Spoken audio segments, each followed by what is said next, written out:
وعلیکم السلام ورحمۃ اللہ وبرکاتہ۔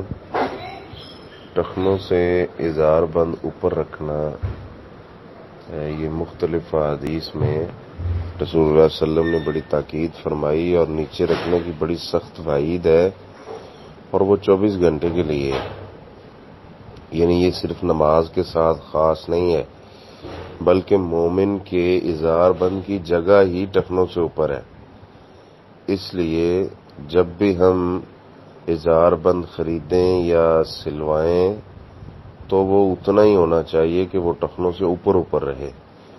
اور دوسرا سوال کہ کیا نماز میں اس کو ہم لپیٹ سکتے ہیں کف کو یا ازار بند کو؟ تو یہ جائز نہیں ہے۔ صحیح بخاری کی حدیث نمبر 816، اللہ کے نبی صلی اللہ علیہ وسلم فرماتے ہیں کہ مجھے منع کر دیا گیا کہ نماز میں اپنے بالوں کو اور کپڑوں کو میں لپیٹوں یا سمیٹوں، تو اس لیے وہ بالکل کھلے ہونے چاہیے جتنے ہیں، تاکہ ہم سنت کے مطابق نماز پڑھ سکیں۔